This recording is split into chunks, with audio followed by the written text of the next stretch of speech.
welcome to the Sharpe Show. So happy to have you with me this evening. A little bit past 5 p.m. on the East Coast. And usually, as you know, I am not here at 5 p.m., usually here at 7 p.m., but I have a very special reason for being here at 5 p.m. And that very special reason is I have a very special guest. I have someone today, which, I don't usually do that much of this kind of, usually it's just me yapping all day. I know you guys are accustomed to me yapping all day, but I'm doing something special today because it's a gentleman who I know, I've met before. He is running for mayor of New York City, and he will have my vote, by the way. I'm formally endorsing him. He will have my vote, assuming he's on the ballot. We'll talk about that in a second. Assuming he's on the ballot in November, he will have my vote, assuming that he is. And if he isn't, I'll probably vote whoever he tells me to vote for. Just telling you, I probably will. He is a great guy. I know him from libertarian circles, Maha circles, independent party circles, all over the place. The man, the myth, the legend, former prosecutor, lawyer, Jim Walden. How are you, sir? That was a wonderful introduction and a very unexpected but welcome endorsement. So thank you. There we go. Yes, consider it done. 100%. I mean, yes. And to be fair, what's weird is I actually know Curtis Sliwa. Like I know him. He's a friend of mine, and you're still getting my vote. I'm just saying, Curtis, if you're watching, don't be mad. Sorry, I'm still doing it. I'm still doing it. So yes, just to be honest. So I am happy to have you here, Jim, for many reasons. And by the way, for those of you who want to follow Jim, you can head over to jim4nyc.com. If you do that, you can see he has a lot of good stuff there. If you want to support him, sign up. If you want to donate, whatever the case may be. He is in New York City, and he does go around. You will see him around. He does actually do stuff. So feel free to go out there and support him if you would. So the piece that I want to start with, if I could, is I think maybe one of your most either popular or controversial pieces, and that is the no spoiler pledge. Now, for those who aren't paying attention in New York City, I don't know why you wouldn't be, but for those who don't know, there's 5 people running for mayor right now. The Republican, which is Curtis Sliwa, the Democrat, who is Mamdani, who is the Democratic Soldiers. I had him on my show 3 years ago. So even he, I knew he was going to be somebody back then. So yes, so him. And then there's now 3 independents. Now, here's the weird part, though. You're the only real independent. The other 2 are Democrats who got pissed off. That's what actually happened. So tell me about this no spoiler pledge. Yeah. So first of all, again, thanks for having me on the show, Larry. And for those people that don't know me, I've had a 30-year career fighting for people from every walk of life. And we can talk about that, Larry, if it's interesting to you. But I'm not a career politician, right? This is my first race. And obviously I picked a big race to join, and it was from a place of service. We've had terrible political leadership for more than 10 years now. The last competent mayor that we had was Mayor Bloomberg. I fundamentally believe that we need to time out from normal party politics where we have a city hall that's focused on excellence. So the no spoiler pledge was what came from a good place. It is something that is not in my political interests because I'm the lowest polling candidate in the race thus far, and so I have the longest way to go to surge. But to be fair, Jim, I have seen you in the press recently a lot. Like you are making stuff happen. That's true. Thank you. And listen, I was at 7% during the Democratic primary, and that was certainly welcome. But at the end of the day, we're at a pivotal moment in New York City history. We do not want to be a city that has chosen a socialist mayor.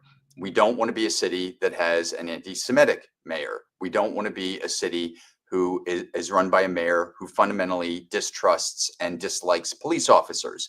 And we don't want to be a city that has a mayor that formerly used his voice when he was in college to support actual convicted terrorists. So I believe that Mamdani is a threat to New York City for many different reasons, including policy reasons. And so I believe that the math works to his advantage if the other candidates don't collaborate in some way, assuming the regulators let us do it. And so if there is roughly 1.3 million people in the general election, if we're lucky, right? Because last time in 2021, there was only 1.1 million. Right. If he starts with a starting point of about 550,000 votes, that doesn't leave a lot of votes for 4 people to split. So based on that math, I think that it is more important that there's a one-on-one race than that any of the individual candidates, stays in the race. And so I basically threw down a gauntlet. And I said that if the other candidates signed up to it, I would be prepared to organize a poll. We'd collaborate on the timing of the poll, the parameters of the poll, but it would be a winner take all. And whoever was at the top of the pile, when the poll was done, it would all be done transparently. So no backroom deals, but it would be done transparently. And whoever was the winner of that poll, the other 3 candidates would support that person. If the regulators allowed the 3 candidates to drop out without penalty, that would be the easiest. But at a minimum, we'd all have a press conference together, and the 3 people that polled the lowest would support the one that polled the highest. So it came from a good place so that we could set up a one-on-one race and avoid. Okay, so hold on though. I would assume then if you do something like that, my assumption is Slee was going to say hell no, and my assumption is that Adams says hell no, and Cuomo, who's leading the pack right now out of those guys, is going to say yes. So you're right so far. Cuomo has said yes. There we go. And Sliwa and Adams have both said no. But my position is let's give him some time, right? A lot has happened in the race already. We've seen twists and turns, potholes that people didn't recognize, scandals that have broken. Sure. Polling has been frothy, to say the least.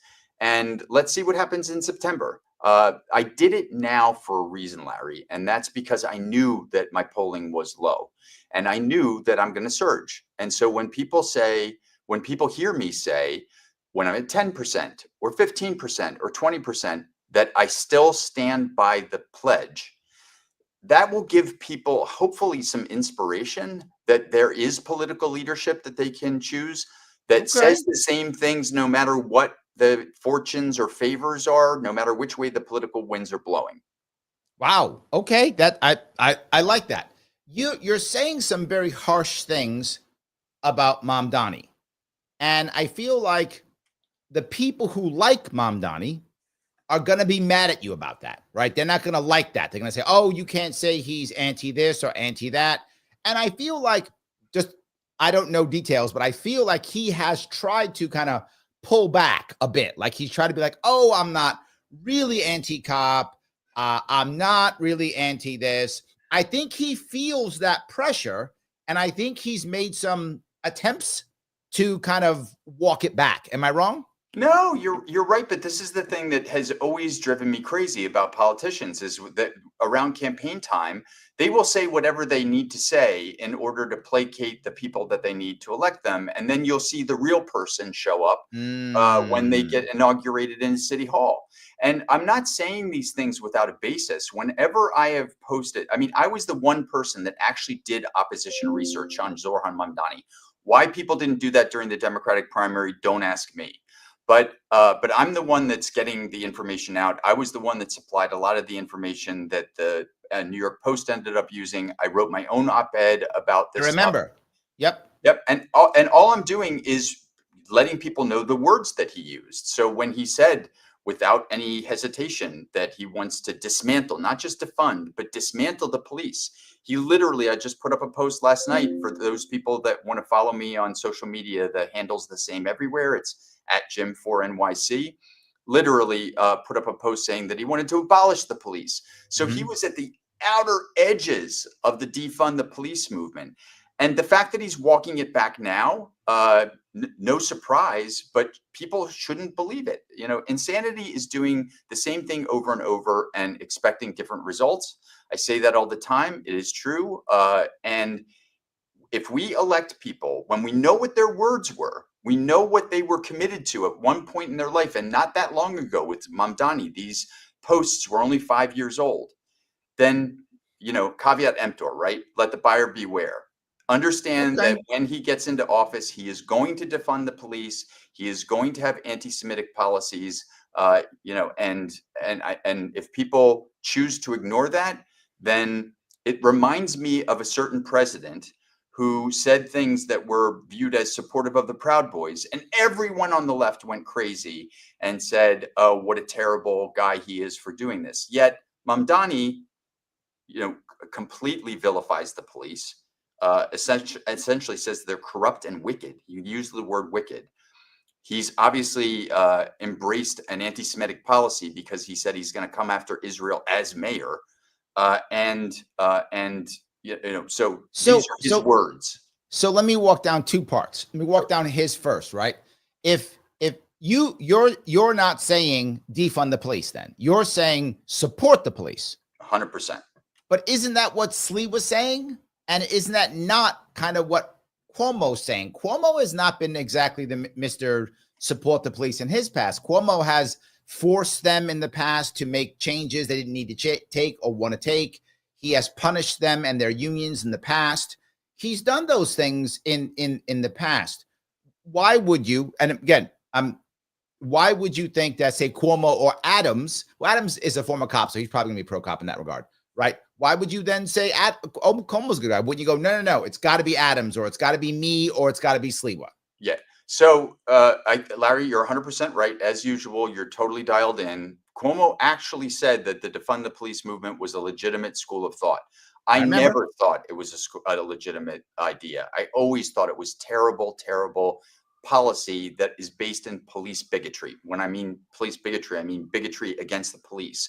Mm-hmm. And I don't think that Adams has been a friend to NYPD. I don't care that he was a cop so many years ago. I think that he's done more to destabilize the NYPD than any mayor other than Bill de Blasio. And thank God for Jesse Tisch, who's done a great job.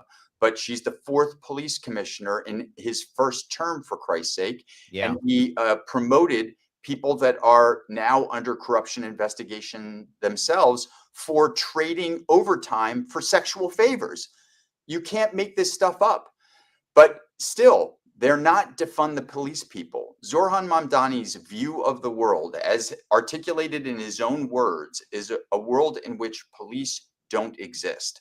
And that is his belief system. That belief system is going to be tempered, and he's going to walk back from it. And he's going to say, well, I didn't mean all those things, or I was frustrated because of the murder of George Floyd. Whatever his rationalization is, if people don't understand that he hates the police and wants to do everything to disable them, they're operating in fairyland. Because he's been super clear about it, not just once, not just twice, but over the course of years.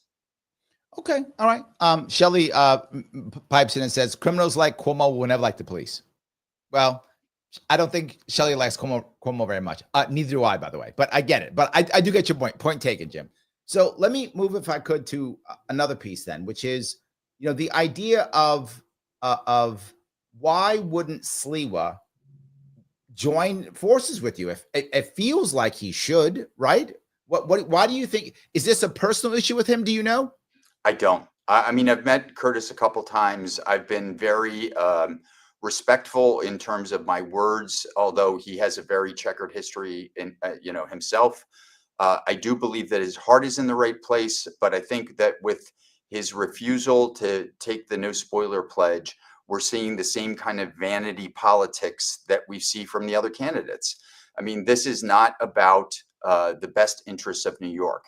Because listen, I can stand here, and go to the top of my building and scream and say, I'm the best candidate in the world. We all can, we all do, we all think we're the best. Okay, that point is well understood. What's in New York's best interests? The best interests of New York will be served if it is a one-on-one race, so that New Yorkers can choose between a free market candidate and a socialist with all of his other baggage. And the math will not harm us.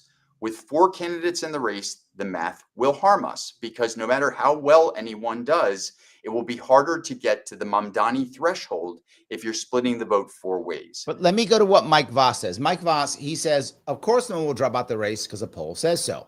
They support someone else. They won't support someone else. I do not agree. I will not support Cuomo or Adams. That's him personally, right? Nor Mamdani.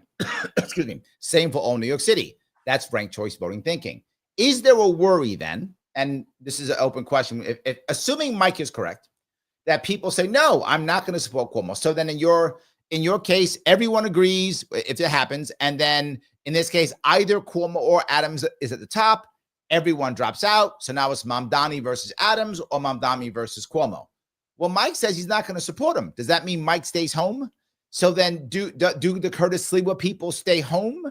If they stay home, does that still mean Mamdani wins anyway? Because the people who would have voted against him, they stay home. Well, listen, the fact that Mike is here leads me to believe that Mike is a very concerned citizen who's very dialed in. Right. And so Mike is, I think, in good faith, giving his view today. Would that view be the same, in November, if it turned out that it was Mamdani versus pick one of the four, right? Pick the one that Mike doesn't like. It sounds like he doesn't like Cuomo the most, and I understand that. I'm not an Andrew Cuomo fan either. If I had a choice other than Andrew Cuomo, I would choose someone other than Andrew Cuomo for reasons that we can get into.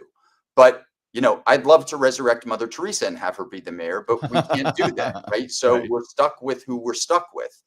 I think Mike in November, if he's someone that has a lot of common sense, which I'm assuming he does, he would say, I'm showing up for November because now I know that it's Mamdani versus Cuomo, and my values align more with Andrew Cuomo, despite all of my misgivings, than this 33-year-old socialist with a paper-thin resume who is an extremist by any measure.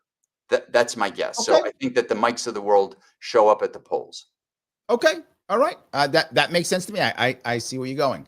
Let's move away from the cops. That's safety. Let's move to a big one, which is affordability. Oh, yeah. Huge issue. And I think this is where Mamdani, his rhetoric lands very well. His rhetoric is wonderful. It's, I'm going to give you free buses. I'm going to freeze your rent. I'm going to have cheap groceries. Everyone gets a puppy and there's rainbows. Don't forget the baby baskets. He promised that he was going to give new mothers baby baskets. Baby baskets. This is like there's leprechauns and unicorns and we're all getting rainbows. Everyone gets a puppy. This is amazing. It does go well. He's not that far out of college, so I feel like he read all this in a college textbook somewhere. Listen, affordability really matters. And Zohran grew up with a silver spoon in his mouth. I did not. Right. So I can talk about affordability from my own lived experience, which is like I grew up in a terrible home in a broken town. I literally left the day that after I graduated high school, never went back, slept on a floor for a year, worked odd jobs, failed out of community college until I finally found my way, came to New York with barely a dime in my pocket and worked a public service job for 9 years. So I know affordability problems, right? So the desire, the burning desire in me to solve these problems comes from the fact that I've lived that experience and I know how terrible it is when you can't make your bills and you've got a terrible landlord. So my policies are actually better and achievable. Take any one you want, freeze the rent, right? First of all, in order to say I'm going to freeze the rent for 8 years, that basically means that you have to tell an agency that has a statutory mandate to look at economics, to disregard economics and only do what you desire them to do. That's a recipe for a lawsuit. And whether that happens or not, it's a terrible policy. And I'll tell you why. First of all, most of the rent stabilized buildings were built before 1974, which means they're old and many of them have failing infrastructures that require investment, right? And he loves to say there's a 12% return on investments for landlords. Well, that's not really true. There's a citywide 12%, but 22% of that is for landlords in Manhattan. And in the other boroughs, the return on investment is very low and negative in Staten Island. Nobody talks about that because nobody cares about long form data. I do. They also don't care about the small landlords who keep getting hammered left and right. They only care about the basically the Donald Trumps of the world who have 1,000 units and more. Right. They can afford to make capital improvements. And in any event, you're 100% right. But his policy, by the way, freezes rents for all rent stabilized tenants. And about a third of them are doing just fine. Right? They're able to pay their rent. They're paying 30% or less of their income on rent. Now, I've got a better plan, which is there's 250,000 people in the rent stabilized portfolio that are paying more than 50% of their rent. Of their income in rent. Wow. Some of them are paying 70 or 80% of their income. Can you imagine what that does to a family of four? Yes, that Of crushes course, them. because he's a candidate of slogans, not substance, he doesn't even know that, right? So I have a plan that's a better plan. And the plan is to give a stipend on behalf of those tenants, which we can afford with changes to the city budget, which will not be dramatic, and a micro tax on transactions that is so small, it's not going to change any commercial behavior. It's less than 0.1%. And we can have enough money to give stipends for every one of those quarter million families so that we bring their rent down to 30%. And we give the stipend not to the tenants, but to the landlords so that they don't have the uncertainty of at least a big portion of the rent for those tenants, which are usually the ones that don't pay or they don't pay fully. Okay, And wait a minute. so So it let me see if I props get up this here. the So whole let me, system. hold on, let me see if I get this. So I'm a landlord, and and my family came here from Italy or Ireland or Greece or whatever back in the 50s and 60s. And we bought the building eventually over time because we opened up a local store someplace, a pizzeria, and it happened all over New York City, right? Or a shoe store or a diner. And then all of a sudden, we own this building. A bunch of this building, and now because of the rules, are going to be rent stabilized. We're in trouble. You're saying that. So say my rent in this building is $1,500 here and $2,000 here, $2,000 there. And now somebody is that's 75, 50% of their income. So the city is going to write me, the landlord, a check for whatever amount it is between the 2,000 and whatever the number is for their 30% of their income. Yeah. So the landlord will get a check that represents the difference between the tenant's 30% of income and whatever it is they're actually paying. So let's just use round numbers. Let's just say hypothetically that their income is $30,000 a year, right? Okay. So they're paying 2/3 of that money in rent. Got it. A portion of it will be paid by the city directly to the landlord, so that the landlord gets the money and there's certainty about at least that portion. And then it will make it more likely that the tenant will be able to afford 30% of their income. And so it'll increase the number of tenants that actually pay their rent and pay it on time. So it helps the tenants that need it the most, and it helps the landlords that need it the most. So I get the idea. My worry here, I guess, is I have two concerns, and maybe you already have answers for all these. I'm just telling you what I feel. Bring it on. The ability to administer that seems just a bear. Like, how do I know how much money you're making, and then who gets the check? It feels like administrative burden, unless I somehow put that burden on the landlord. Then to me, it seems more realistic. If the burden's on the city, seems like a administrative nightmare. Am I wrong on this?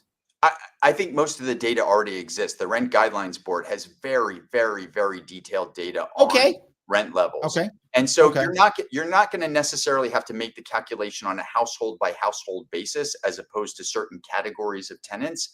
But got it. Okay. Yeah, we'll work out all of those details.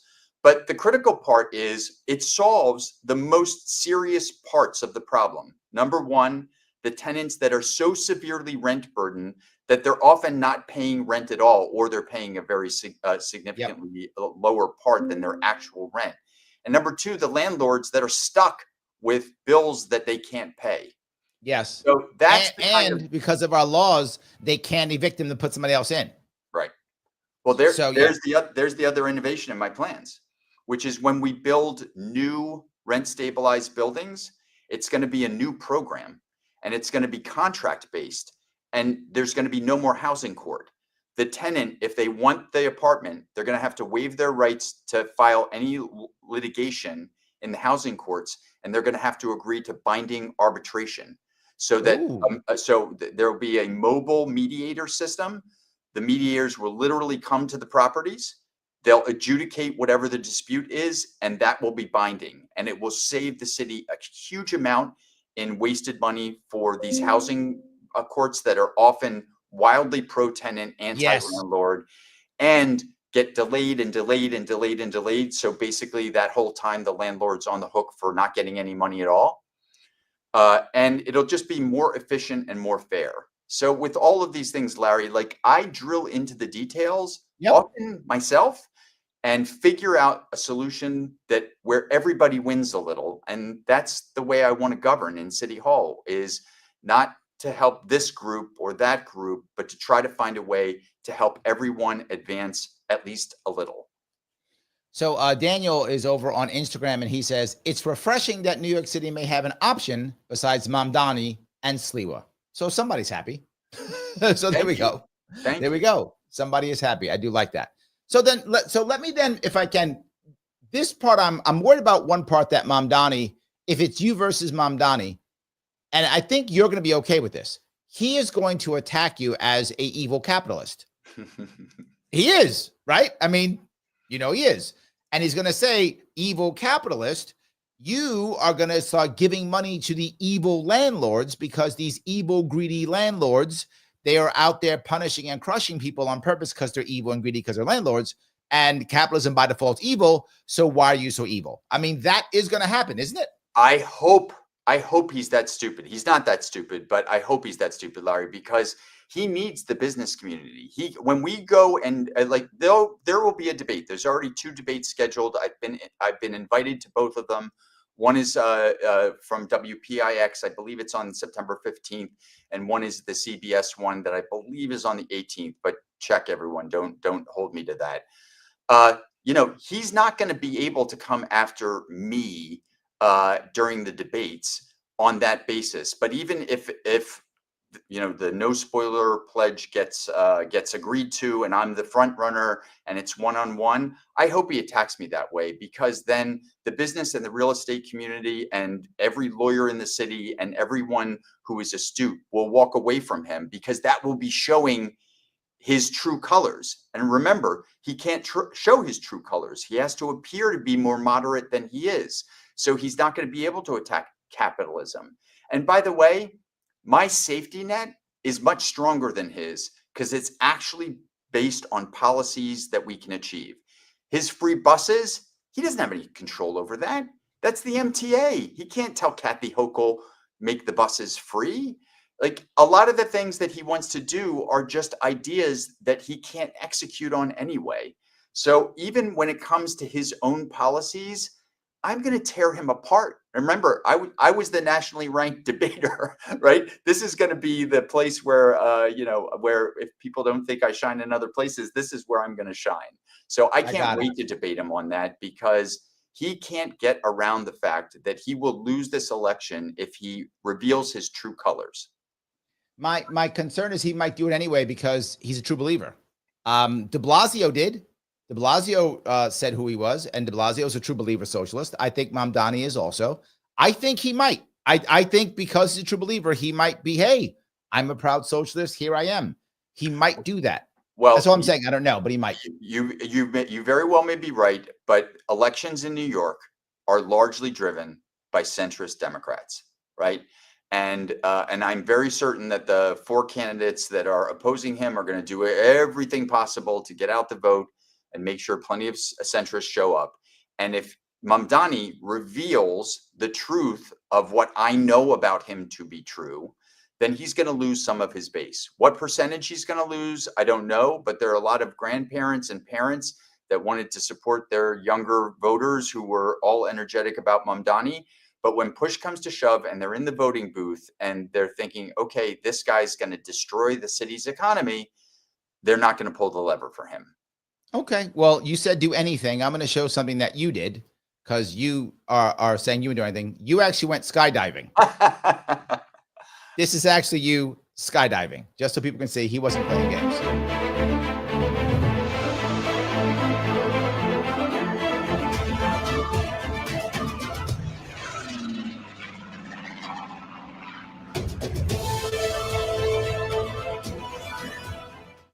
There we go. He actually did it. Just so you knew, he wasn't playing around. He was serious. He actually skydived. So that was, or is it skydove? I don't know what the thing is. Whatever. You did skydive. There we go. I covered it. So there we go. You landed the plane. There we go. So we took care of that, and I bring that up because, again, Mamdani has been good at stunts. That has been one of his skill sets. He's an actually very good campaigner, if that makes any sense. It does, but that's you put your finger on the pulse of why I did that, right? But it was in part symbolic about bringing down the costs, of course, but it was basically to say to Mamdani, you know what, I can play that game too, and I can actually do it in a way that's much bolder than you. And the stuff that I have coming, I mean, I think people are going to have fun with it. I mean, as I said to you in our pre-talk, I'm actually training. I'm training for the first time in my life to box, and Mhm. I'm boxing in a public ring and Maimonides Park in Coney Island on the 21st of August for charity, for the Cops and Love it. Kids charity. Cops and Kids is a program where retired NYPD officers become boxing trainers and they train disadvantaged kids. And it's a way for kids to have something positive to do that's healthy and also gives them, focus and discipline in a way to a better life. So I love that program. I've supported it for years. And when I decided to run for mayor, I was like, I'm going to do something to help them raise a bunch of money. So I put 25 grand of my own money up, and I'm going to be the opening bout in a program that includes a lot of kids fighting to try to get to the Golden Gloves. It's I pretty love awesome. that. Yeah, Let it's me great. ask my audience if I could. Guys, if you like what you're hearing, then please click the button known as Lima, India, Kilo, Echo. Please do so. How else can we get this moving around? If you don't like, you have to like it so it gets shared. So please click that button. I know the timing is usually off, but that's okay. Get people to see this and come back and watch it afterwards. Please also make sure that you are sharing this and reposting this. If you don't share this, you're a bad person. That's it. You're a bad person. So share it. Don't be a bad person. Fix that. Share it now. Repost it. It does matter. Please do so. And if you like what Jim is saying, go over to jim4nyc.com and support him. See what he's doing. Speaking of that, I do want to go to your website for a couple seconds, if I may. And because the people who want to go see what you're doing, they can see you've got all your policies, which I love the fact you have policies on your website. If you notice, most people don't have policies. They just have like slogans. You actually have policies here. You talk about lots of different things here. And the thing that I'm wondering is actually the one that's kind of towards the bottom. Why? Because being pro police as you are, being concerned about anti-Semitism, in reality, though, people might think, oh, that means Jim is some crazy right-winger, right? Someone could easily say that's what you are. But you have right here the ideas of police misconduct. You're not saying let the police go nuts. You're saying support them, but there's still an issue with police misconduct. And you have been a supporter of the trans community for a long time. I know those two separate things, but they kind of go against how a Mamdani would attack you as a crazy right-winger. These things go directly against that. Can you cover either or both of those? Yeah, I can cover all of it. I mean, listen, my fundamental view is government should be doing good things for as many people as possible. And I don't consider myself left wing, right wing. I'm a proud and radical centrist, right? Which is, I like to take problems, dissect them, understand them, get the data that will help me understand them, and then come up with good policies that will help a lot of people. That's basically how I solved legal problems, right? Over the course of the last 23 years, I've represented so many people in pro bono cases, whether they got thrown off the food stamps program or they had led in their apartments in public housing. I won't bore you with all of the cases, but that's basically the way I solved those cases, often through settlements, was to really look closely at whatever the problem is and then come up with a solution that worked. So with all of these areas, and there are some policies that may strike people as being more Republican, like my property tax reform, or the fact that whenever I announce a policy, I want to show what the funding will be and whether it's going to be revenue neutral or not. Like, those things matter to me, and I want everyone to know it. And I put them in writing. Really, I'm taking a page from Michael Bloomberg's playbook, because this is what he did during his mayoral race, which impressed me. And I knew that other candidates didn't do it. But I'm also doing it because a lot of people don't know me. And so when I say to them, I'm going to do X, they may think, oh, he's becoming, or he is just a regular politician, and he'll say this to me and he'll say something else to someone Right. else. I put it all out there, left, right, center, whatever you think of any individual policy. There's no question about who I am and what I believe, because every single one of those policies ends with the same line, which is, you have my policy in writing, hold me to account. There we go. There we go. Well, there's a poll running up on YouTube, guys. We're going to pop on there. It asks, before this interview, did you know the name of other non-Democrats in the New York City mayoral race? And the options here are just Curtis Sliwa, and Jim Walden. Media said only 3 Dems, or name a big donor. So at least pick one of those 4 fewer guys. What you knew before this happened. I would appreciate it. So there's a bunch of people in there. Please pick up whichever one fits for you. So I appreciate that you just brought up. I want to go to the next piece though, which is sanctuary cities. You have a mixed view. You talk about being a centrist. I think you're a centrist on this too. Most people that I know are either like, sanctuary cities are evil, they're the worst thing in the world, oh my God, arrest the mayor, like that. Or they're like, sanctuaries are the greatest in the world. Basically, Trump is Hitler, right? So everyone should, right? I mean, I'm exaggerating, but I'm kind of not. No, you're not exaggerating a lot. Yeah. So you have a nuanced view. Please let me know the nuanced view. Yeah. I mean, listen, when it comes to, I start from the proposition that it's a little bit hypocritical for people that are immigrants to be anti-immigrant. We actually need immigration. It's really important to the American economy. It's important for a lot of industries that rely on, particularly on manual labor, but in some specialized fields, like we have to attract immigrants from countries that do things really, really well so that we can innovate and learn the way we always have, right? New York City was built by immigrants. So, and my grandmother in 1950 was rescued from World War II, and her name is on the wall at Ellis Island with then I think my 6-year-old or my 5-year-old mother, right? They literally came through. So I'm first generation on my mom's side. So I come from a place of immigration is not a bad thing. It's not evil. It has to be balanced. And where the Democrats went terribly wrong is that border should have been closed, and it should never have been.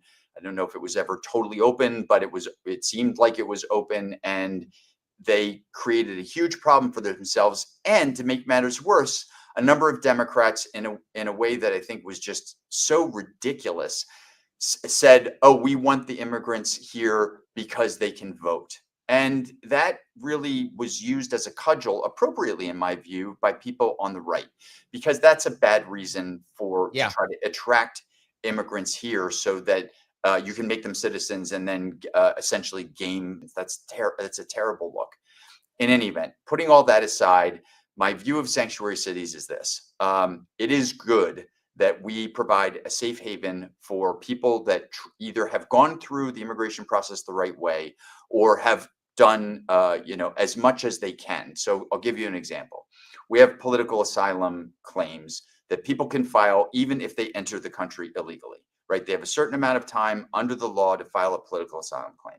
Now, we all know that most of those claims are going to be denied. Something between 85 and 90% of those claims are denied because it doesn't meet the high standard, the high threshold for proving a political asylum. The fact that you have an unpopular government or that your government is targeting, a group that may include you, the threshold is really high.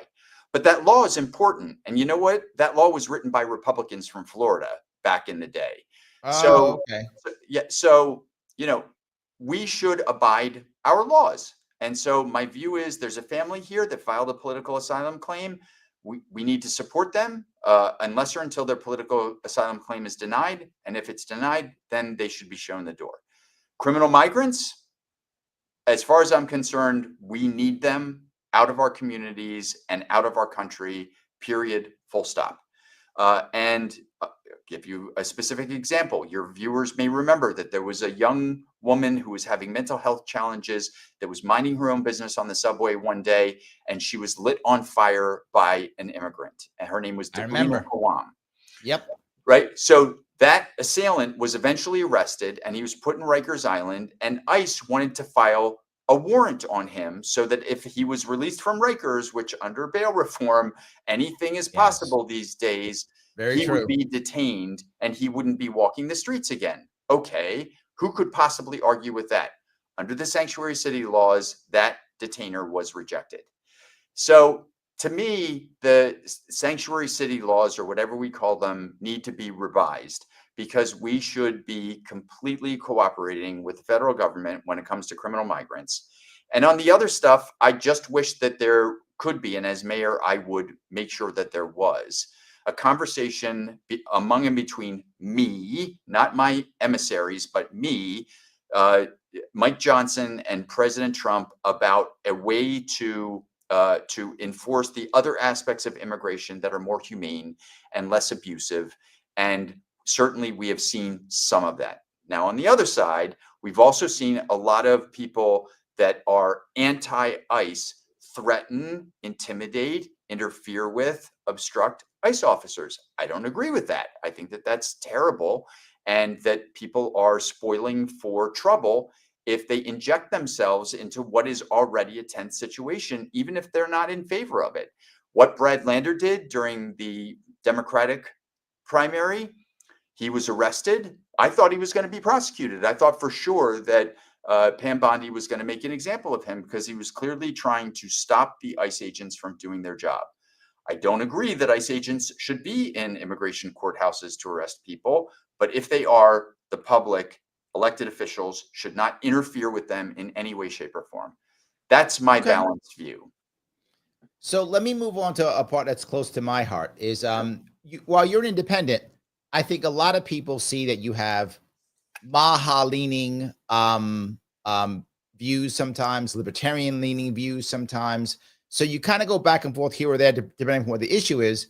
But I feel like when it comes to medical freedom, bodily autonomy, I feel like you're very much in the Maha libertarian world. You were against a lot of those mandates and against a lot of those lockdowns, things like that. Is that right? Well, again, I'm sorry to be nuanced about this. I think Please, no, go ahead. so. I think that the federal government, the state government, and the city government have a right during a pandemic to say to people, you have to take the vaccine or else, right? I think that's important. I'm a believer in science, and from my perspective, people may disagree with me, but vaccines, even ones that aren't tested fully, can really stem the tide of a pandemic like we experienced. However, I'm also someone that believes in bodily autonomy, and I believe Okay. that's true whether it comes to vaccines or it has to do with a woman's right to choose. Uh, Okay. and so I don't believe that I should support bodily autonomy in one circumstance and not the other. So I believe that the government, and in this case, the city of New York, was 100% wrong in firing people for not abiding the mandate. The mandate is if you want to come to work and be around your colleagues, you must take the vaccine. That I understand.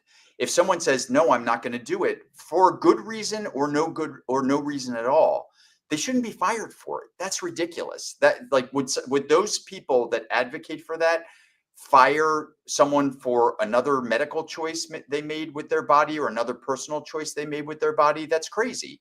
And there could have easily been accommodations made to say, okay, you don't want to take the vaccine. We understand you can't show up at work. Well, surprise, no one was showing up for work anyway. People were largely working remotely during those times anyway. And for those people that needed to show up, they could have reorganized things for those people. At a minimum, if they had a medical or religious or other principled reason for not taking it. But if I were mayor, even for the people that didn't take it for no reason at all, other than I don't want to, and Mhm. some of those people didn't want to because they weren't confident that the vaccines were tested well. Sure. I don't think that they should have been fired. I don't think that they should have been disciplined. I think that there could have been ways to allow them to keep their jobs. Now, what was the impact on doing that? Now we're stuck with thousands and thousands of workers that we need, by the way. We need those teachers. We need those Yep. cops. We need those, whatever they are, those sanitation workers, park workers. We need them all because our numbers are low. And it wasn't really necessary. And I don't like when government does that. I think that that is an overreach. And I'm not a person that believes in governmental overreach. I believe in carrots and sticks when necessary in a progression, right? And here it was just not necessary. So I did not support the termination of these people. And I called for their rehiring. And I pledged well before Curtis Lewa ever entered this discussion. I pledged that on the first day of my administration, I would reinstate them with back pay and an apology. Well, apology is also nice. I like the little ad, the little on top, little apology on top. I like that. All right. So the last piece I want to bring up is you were talking about you have a New York City Bill of Rights. Tell me what that's about. So this is something that I'm a student of policy. I'm a student of government. I'm a student of history. Other cities have kind of declared their fundamental rights, and Yep. New York State has done that. Every single state has something akin to a Bill of Rights. Cities can too. And I just thought in this time it was really important for us to articulate New York specific rights that were important to the majority. Now, some of them may appeal to the left, some of them may appeal to the right. I don't really care about that, the left right part. They're all things that are important, like bodily autonomy, right? It may be important for the left for one reason and the right for another reason, but the power to control our own medical and physical destiny is really important.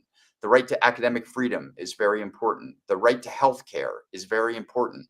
These are things that we should be able to enshrine in a document and then deliver or try to deliver within our fiscal ability. Okay. All right. So is this though symbolic, or is this some form of law? In other words, when I say that, X is a right, whatever that thing is this something to where now if I'm a resident of New York and I don't get that thing, I can now sue and say, wait a minute, it's my right to this. I can now sue, or is this more symbolic? I'm asking which one how do you see that? Well, I'll use your word symbolic, but I intend it to be aspirational, right? Oh, okay. I intend it to be. I don't intend to create a right of action behind this, a right of a lawsuit, for example. But I do intend it to give a roadmap. Oh, okay. To the city government of the sorts of things that it should be as aggressive as it can within the bounds of fiscal responsibility. The kinds of things that it should try to protect for people. So I believe that the government should try to protect people from homelessness, for example, right? That's a problem that is a solvable problem, but no one can seem to solve it. I want to solve that problem. That's a lot to bite off. I understand. Yeah. But Yep. that's what I think government should be doing. And So it should be doing it, by the way, in a time limited way so that it's helping people progress in their lives, so that everyone gets to experience the freedom of prosperity and entering the free market and competing. That's what we should be doing. We should be lifting people up to get them plugged into a system that they can then excel on their own. That should be the goal in my view. So if people want to check it out, they can head over to jim4nyc.com. If you head over, he has literally, if you go to his, it's called his Solution Center. Love that. Click over there. You can see where his Bill of Rights is there. You can see where all of his policies are there. Did I miss anything, Jim? Is there something I should have talked about that I might have missed? No, I think that this has been a great interview. I can't believe it's been almost 50 minutes already. Yes, absolutely. I do have one last question, if you don't mind. Please. And one of the people said, "What is the number one issue in your eyes that you want to resolve if elected or not? If elected or not, what do you have a number one issue, like the tip top that's kind of in your craw?" Okay, well, how about if I talk about the one that I haven't talked about already? Because there really are kind of four that I think are equally important. The one I haven't talked about yet is corruption in city government. Oh, right? okay. We have had corruption, endemic corruption in city government for as long as I've been a New Yorker, since 1993. Thankfully, during the Bloomberg administration, it was minimal. during de Blasio, it ballooned, and during Adams, it's been a full-fledged crisis. It doesn't have to be this way. So I want to create a citywide agency that is independent of City Hall, meaning City Hall does not appoint the czar, who has the tools necessary to go after bad apples in the city government, whether it's the mayor or anyone else below him or her, and get them out of City Hall permanently with what's called a bar. So if you're convicted of one of the offenses, you will be barred from public service for the rest of your life as one potential penalty. So when we take corruption seriously, as we should, we will see corruption decrease, which means more money will be available because of the waste that occurs through fraud and abuse within the city government. And that's my intention. There we go. That was a great answer. All right, Jim, I want to say thanks for coming. I'm going to chat with my audience. I'll let you run. I know you have a crazy day ahead of you. Thank you so much for coming, guys. Remember, it's jim4nyc.com. Jim, have a great day, my friend. Thank you. All righty. So, guys, let me ask you, what do you guys think about Jim? What do you think? I'm going to sit here and take some of your questions that some of them were from me or from each other. I'll grab those too. I've known Jim for a bit. He's a good guy. He's out there trying to make things work to the best of his ability. So, yeah, I think we'll keep moving. Mike says, candidates deserve to be heard, so the public, not the media, with their potential bias, can make the best choice. Glad that Walden will be heard. I agree, right? Look, I don't do that many candidate interviews, as you know. I don't. The ones I do are almost always independent candidates, right? I'm trying to get independent candidates on. That's always what I'm trying to achieve. That's kind of my niche, right? Either libertarians, Greens. I do Constitution Party. I do all of those things. So, yeah, I try to get the independents on to the best of my ability. Kaiwan says, would you think that Curtis Sliwa would have been doing better in this election? Have like the DSA, the Republican Party is also doing boots in the ground work. The DSA. Okay. Yes. Yeah. Look, I'm going to be very forward with you, and not everyone agree. And some of you, if you're more Republican, you may be unhappy about this. The Republican Party of New York City completely dropped the ball on this election. They dropped the ball. They had two options they could have done. One, found a candidate that had more vigor and was better to go out there and rock and roll, and or supported Curtis Sliwa better. They did neither because they thought, this is an election that who cares? We'll never win. Curtis is a good guy. We'll let him run. And that's all they did. And that's the problem, Kaiwan. So yes, if the Republican Party in New York City had actually said, wait a minute, Mamdani might win. And Jim knew it, and so did I, right? We knew he might win this damn thing. I still did think Cuomo was going to win this, and Cuomo might still win this thing, to be forward with you. But I knew he was a threat. Again, I had him on my show years ago. Jim knew it. The Republican Party of New York City dropped the ball, laughed at him, the same way they laughed at Trump in 2016. They laughed at Mamdani in 2025, and he got caught with their pants down. You are correct. They had a chance here, and they blew it. So that's my view. I think most people who are paying attention would agree that's an issue. So, yeah. All righty. Let me keep going there for some more questions if I can. K. John says, Maha. Yes. Actually, if not, he was actually Kennedy's lawyer here in New York State. So he was supporting Kennedy, RFK Jr. here. He was. Absolutely. He was definitely trying to support him. So that's great. So we'll grab a couple more of these. James says, sometimes I think the only chance the independent has to win a mayor election is if they are a celebrity. Let's be honest. The reason Jesse Ventura became governor of Minnesota is because he was Jesse the Body. James, no, that's not why he won. He won because he got in the debates. That's what it was. He got into debates. The debates is what made him win. He was able to get in debates. Now, did his celebrity help him raise money? Perhaps, yes. But it wasn't, the celebrity piece, yes, because it raised money, not because it was a celebrity, if that makes any sense. So, yeah, that's true. So, yeah, debates are everything, man. Debates are everything. Absolutely. All right, and grab a couple more of these if I can. Liberty says, don't forget Sharpe says Saturday show is normal time, 7 p.m. and an AMA. Yes, tomorrow we're going to have an AMA, 7 p.m. AMA. I had to do this time because he's out campaigning. This is the only time he could do it. I wanted to get him in, and that's why I did it. So, yes, that's the issue. So, all right. Michael says Larry on way early. Yeah, true. And I was still late. So, yeah. Kim says, defund the police so we can have our own military policing us. Looks like that's what someone wants. Yeah, I am unsure what Mamdani actually wants. The issue is when you're jumping up and down and you're on a DSA, you tend to say things that you may or may not actually understand. I don't know if Mamdani actually understands what he said back then. I don't know. Maybe. I'm being very forward. Maybe. I don't know. So, all righty. Michael asks at Jim. Oh, sorry, I missed it. Do you support police? He does. He has an entire view on how he sees it and supporting enforcing immigration. He did answer that question. I brought up the immigration thing. That's how he sees. He has a more nuanced view on sanctuary cities. So I think he explained it pretty well where his stance are on that. I know you didn't like his stance, but I think he explained his stance, what he believes is correct. So I hope that was at least an answer, whether you like it or not. I have a feeling you didn't like it. So, but Mike, you do bring up the point, right? Mike brings up the point. Nice dream, but reality means lower turnout if just Mamdani versus only Cuomo or Adams. Yes, but lower turnout. But I think he's right. Some people are going to be like, yeah, I can't do Mamdani. Some people will. But I think also you're right. Some people are going to stay home. Some people are going to stay home or write somebody else in. I think you're right, Mike, because I know I would. Right? I know I would. I mean, I don't have many great Mike, you're a New Yorker too. We don't have many great choices here. We don't. But you're a Republican, so you'll vote Sliwa. I'm not a Republican, so I'm going to vote independent. So I have 3 independents I can vote for, or I can write somebody in. I can vote for Walden. I can vote for Cuomo or Adams.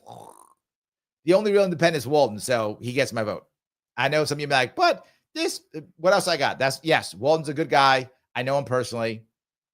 If it wasn't Walden, maybe I do Sliwa. I know Sliwa too, but it doesn't matter what we vote, Mike. You and I, it just doesn't matter. Our vote is a virtue signal. That's what our vote is here. It's a virtue signal. I wish it wasn't, but in New York City, it's a virtue signal. Yes. So yeah. Michael's going to say, well, what is a not dramatic cost and micro tax? It's very unclear and vague. Yeah, I think it's going to be a transactional tax, probably on credit cards or something. He's very transparent. It's on his website. Yeah, I'm not a fan of any new taxes. You know me. I want 0 new taxes.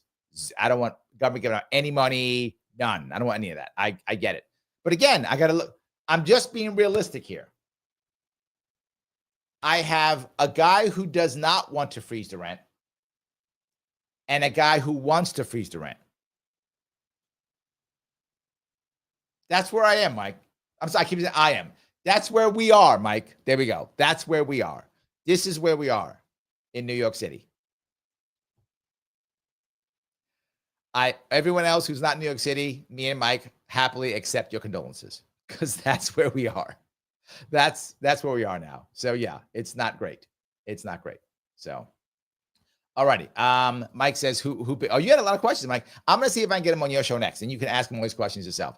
He'll answer questions. He'll answer. And again, it's on his website. He is transparent, right? He is transparent. You may not like what he's saying, but he's transparent. Jeremy says, who the F is Jim Walden? I just did 45 minutes telling you who he is, dude. Check him out. Jim for NYC.com. You can figure it out. That's who he is. He's the only actual independent running in New York City. That's who he actually is. He's the only real independent who is doing that. So yes. All right. Shelly says, oops, forgot to like. Guys, please like this. Whether you like him or not, please like this. It does matter. Every single bit, every single like matters. Every single share matters. Please do so. It gets this thing moving. Yes, please do so. Yes. All righty. Grab some more of these if we can. All right. Mike says, so you support illegals to manage the legal loopholes. If it's legal loophole, yeah, I get it if it's legal, right? The reality of it is he's very right on one part, which is our asylum laws are utterly broken, totally broken.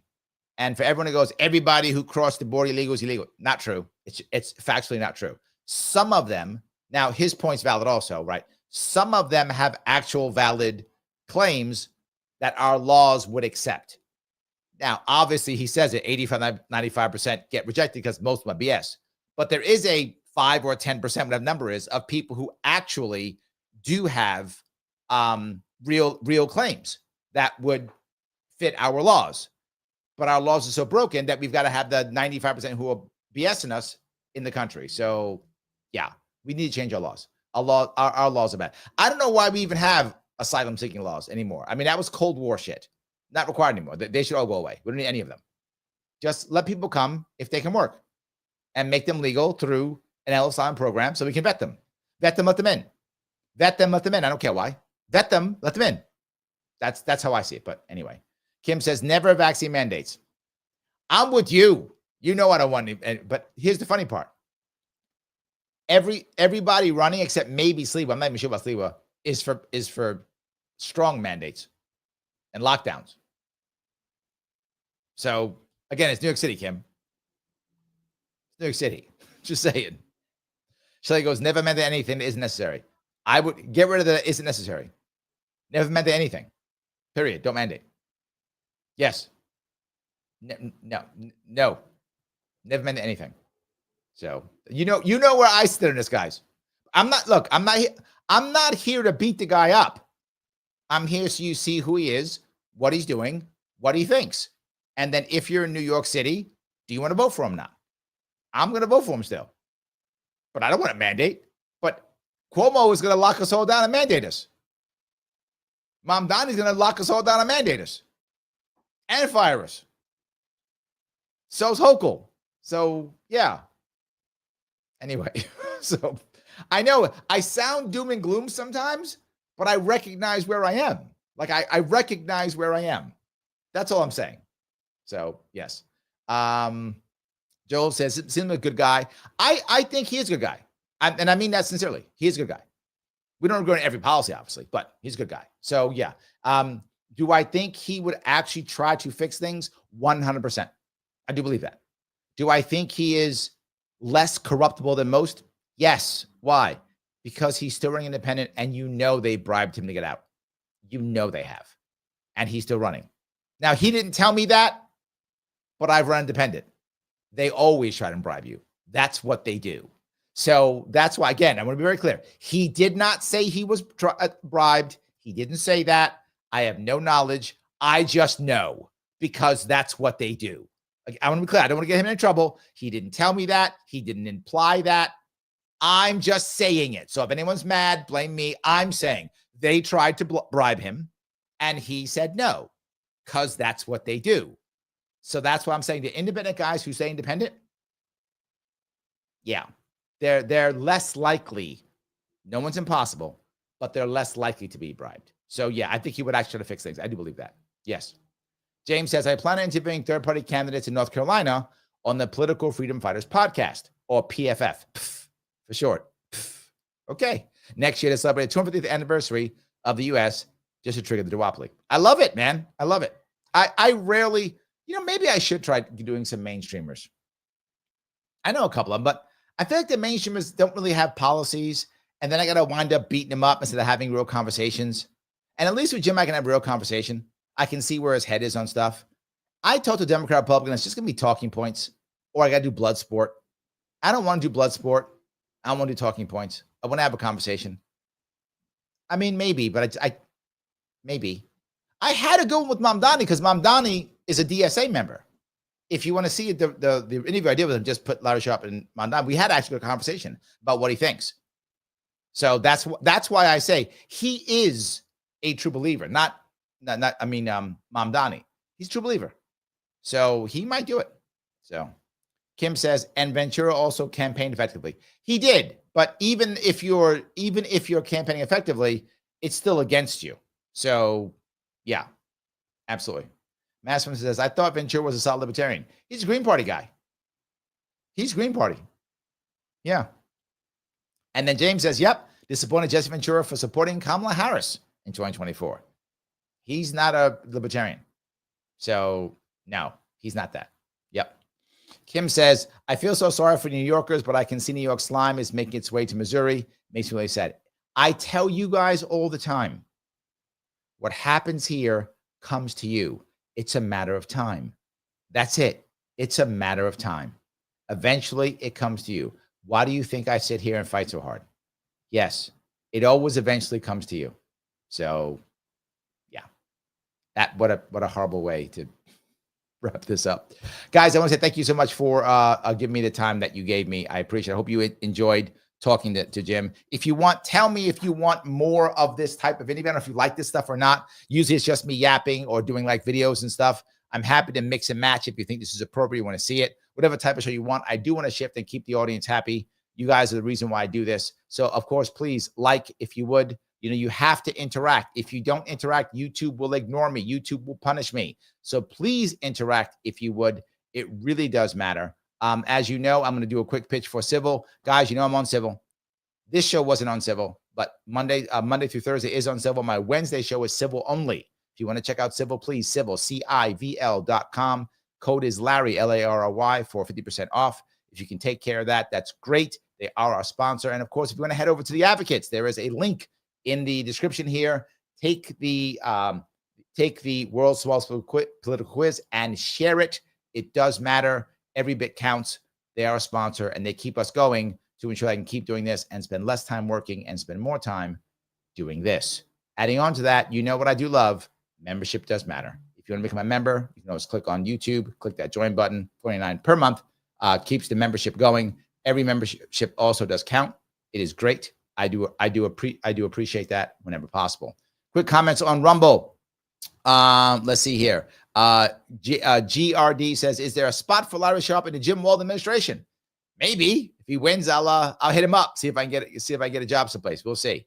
Also, Unsis Smitty or Eunice Smitty. Unky Smitty, maybe. This guy is principled driven. I approve. I respect the common sense. Accountability, I love that. Yes, look, if you take Jim and compare him to the other guys, I'm just saying, it's a difference for sure.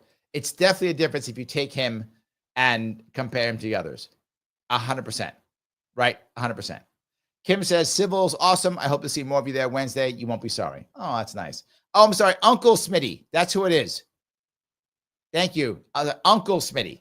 So yes, Uncle Smitty thinks this guy's principled. True. He is a good guy. Again, I do know him and he is a good guy. So I do appreciate that. So, all right, guys, remember, afterwards, please comment. And here's what I want you to comment on. What do you think about independent candidates running in New York City?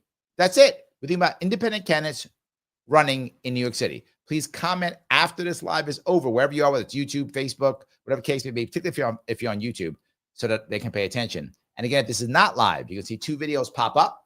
Please immediately watch one of them for at least 8 or 10 minutes. The algo loves that too. I'll be back on tomorrow, 7 p.m. for an AMA. I will see you all very soon.